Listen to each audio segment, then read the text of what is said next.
Welcome to SM knowledge hub.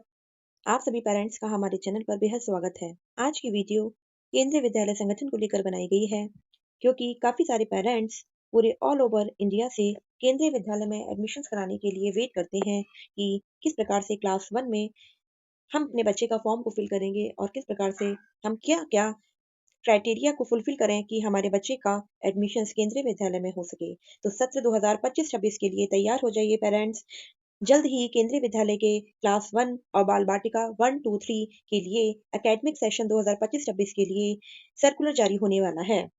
हमने अपने last year भी कि किस प्रकार से एडमिशन्स रहता है और क्या-क्या क्राइटेरिया रखा जाता है, क्या एज क्राइटेरिया रहता है और कौन-कौन से पेरेंट्स हैं जिनके बच्चों का दाखिला पहले होने की उम्मीद रहती है। हमने सभी कुछ आपको लास्ट ईयर भी समझाया था और टाइम टू टाइम जो भी नोटिफिकेशंस केंद्रीय विद्यालय के द्वारा जारी किए गए थे, आपको समझाए गए थे और काफ़ी सारे बच्चों का एडमिशन्स भी हमारे थ्रू हुआ था और उनके कमेंट भी हमें आए थे। तो इस साल भी हम अपनी कंप्लीट सीरीज़ केंद्रीय विद्यालय को लेकर आएँगे और आप हमारे चैनल पर बने रहिए। जो हमारे चैनल पर नए हैं, चैनल को सब्सक्राइब करना ना भूलें और बेल आइकन प्रेस करें, जिससे कोई भी नोटिफिकेशन आपसे छूट ना जाए।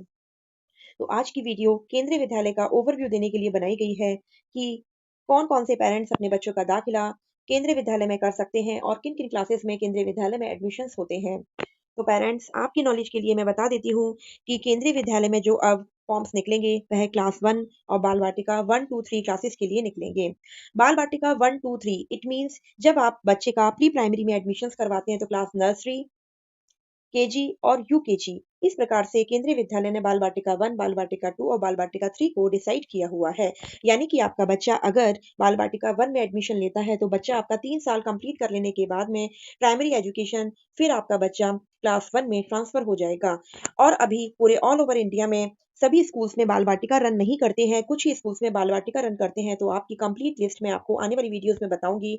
आप गूगल पर भी सर्च करके बाल वाटिका की इन्फॉर्मेशन ले सकते हैं। और इसके साथ-साथ क्लास 1 में पूरे ऑल ओवर इंडिया में जितने भी केंद्रीय विद्यालय स्कूल हैं, सभी में एडमिशन्स के लिए फॉर्म निकाले जाते हैं और अकॉर्डिंग टू सीट्स और सेक्शंस एडमिशन्स कंप्लीट किए जाते हैं। क्लास 1 में एडमिशन्स के लिए एकेडमिक सेशन 2025-26 के लिए 31 मार्च पे आप अपने बच्चे की उम्र को रखकर देखिए कि आपका बच्चा 6 इयर्स कंप्लीट होना चाहिए, तो आप केंद्रीय विद्यालय के लिए अप्लाई कर सकते हैं। और इसी प्रकार से बाल वाटिका 1, 2, 3 के लिए भी एज का क्राइटेरिया रखा जाता है। अगर आपका बच्चा 3 प्लस है और लेस देन 4 इयर्स है तो बाल वाटिका 1, अगर आपका बच्चा 4 प्लस है और लेस देन 5 इयर्स है तो बाल वाटिका 2 और अगर आपका बच्चा 5 प्लस है और लेस देन 6 इयर्स है तो बाल वाटिका 3 के लिए आप अप्लाई कर सकते हैं। तो ये बात रही उम्र सीमा की। इसके साथ-साथ मैं आपको बताना चाहूँगी कि जो एडमिशन्स के लिए फॉर्म्स जारी किए जाते हैं, जो रजिस्ट्रेशन की प्रक्रिया स्टार्ट की जाती है, वह आपको मार्च में नोटिफ़िकेशन जारी कर दिया जाएगा। मार्च से लेकर अप्रैल तक आपके रजिस्ट्रेशंस कंप्लीट किए जाते हैं, जो कि कंप्लीटली ऑनलाइन रहता है। आपको ऑनलाइन फॉर्म को फिल करना पड़ेगा, डिटेल्स सारी फिल करनी पड़ेगी और उसके साथ-साथ ही जो लिस्ट है वह अकॉर्डिंग टू कैटेगरीज निकाली जाती हैं। जो एडमिशन्स का क्राइटेरिया है वह अलग-अलग क्राइटेरिया के आधार पर ही निश्चित किया जाता है। जैसे थोड़ा-सा ओवरव्यू मैं बता देती हूँ आपको। जैसे आरटी कैटेगरी जो सर्विस प्रायोरिटी कैटेगरीज होती हैं या रिजर्वेशन के कोटे में आते हैं, उसके अकॉर्डिंग ही लिस्ट जारी की जाती है और जो ड्रॉ लिस्ट है वह भी 1, 2, 3 इस तरीके से जारी की जाती है। तो ओवरऑल आप समझ लीजिए कि मार्च से एडमिशन्स स्टार्ट होंगे और मई जून तक कंप्लीट लिस्ट निकाल दी जाती है और जून तक एडमिशन्स कंप्लीट हो जाते हैं। और जुलाई से आपका सेशन बच्चे का स्टार्ट हो जाता है। तो जो-जो पेरेंट्स अपने बच्चों का दाखिला केंद्रीय विद्यालय में करवाना चाहते हैं, बाल वाटिका 1, 2, 3 और क्लास 1 तो हमारे चैनल को फॉलो करना ना भूलें। आने वाली वीडियोस में आपको हम कंप्लीट इन्फॉर्मेशन समझाएँगे कि किस प्रकार से एडमिशन्स का प्रोसेस रहता है और किन पेरेंट्स के एडमिशन्स के आने के चांसेस ज़्यादा रहते हैं। तो जैसा कि प्रत्येक स्कूल में प्रत्येक सेक्शंस में 32 बच्चे रखे जाते हैं। लास्ट ईयर कुछ सीट्स को कम किया गया था, पहले 40 का क्राइटेरिया था, लास्ट ईयर 32 सीट्स का क्राइटेरिया रखा गया है। उन 32 बच्चों में से जो 25% सीट्स हैं वह आरटी कैटेगरी के बच्चों के लिए रिजर्व रहती हैं। आरटी कैटेगरी में SC, ST, EWS, BPL, OBC, non creamy layer के सभी बच्चे आ जाते हैं।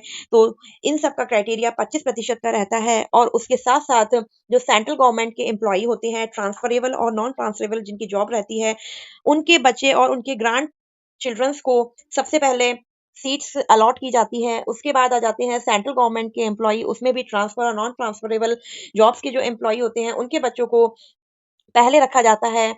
देन उसके बाद जो ऑटोनॉमस बॉडीज़ होती हैं, पब्लिक सेक्टर के अंडरटेकिंग में आती हैं, जो इंस्टीट्यूशंस होते हैं उनके बच्चों को पहले प्रेफ़रेंस दी जाती है। देन जो सिविल और डिफेंस सेक्टर से आते हैं, जिनकी ट्रांसफरेबल जॉब होती है और जिनमें नंबर ऑफ ट्रांसफर को भी मैटर किया जाता है, विद इन 7 इयर्स उन्होंने कितने ट्रांसफर्स लिए हैं, उसके अकॉर्डिंग भी उनके बच्चे को एडमिशन्स को पहले प्रेफ़रेंस दी जाती है। तो आने वाली वीडियोज़ में मैं आपको कंप्लीट समझाऊँगी कि प्रायोरिटी ऑफ एडमिशन्स क्या रहता है, क्या एज क्राइटेरिया है, कब-कब आपको किस प्रकार से फॉर्म को फिल करना है और किन बच्चों के एडमिशन्स के चांसेस ज़्यादा रहते हैं। आप हमारी वीडियोज़ को देखते रहिए और हमारे चैनल को फ़ॉलो करना ना भूलें। अधिक जानकारी के लिए बेल आइकन प्रेस करें और हमारी वीडियोज़ अगर अच्छी लगती हों, तो आप लाइक शेयर करना ना भूलें। Thank you.